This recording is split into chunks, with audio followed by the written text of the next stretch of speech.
ఆయన మనసులో దురుద్దేశం ప్రవేశించింది. అందుకే చెప్పుడు మాటలు వినేటప్పుడు చాలా జాగ్రత్తగా ఉండాలి. వినొచ్చు, మనం ఎవరి మాటలైనా వినొచ్చు, పర్వాలేదు. కానీ విన్న వెంటనే అది నిజమని అనుకోవద్దు, వేగం తొందర వద్దు, ఆలస్యం తొందరపడి నిర్ణయాలు తీసుకోవద్దు.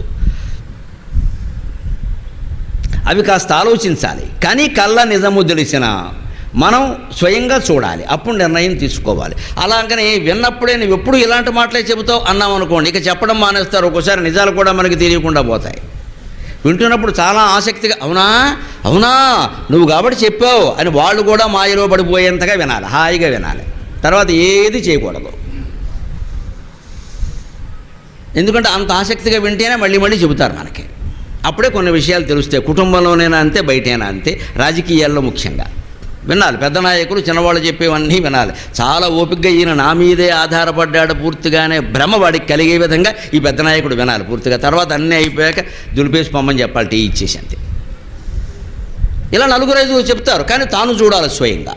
లేకుండా కేవలం ఈ ఒక్క వ్యక్తి మాటల మీద ఆధారపడే నిర్ణయం తీసుకుంటే కొంపలు అంటుకుపోతాయి. ఆ చెడ్డ పేరు నాయకుడికి వస్తుంది. ఈ చెప్పిన వాడు తర్వాత తప్పుకుంటాడు. నేను చెప్తే మాత్రం ఆయన చేయమన్నారా అంటాడు, లేకపోతే నేను చెప్పలేదంటాడు.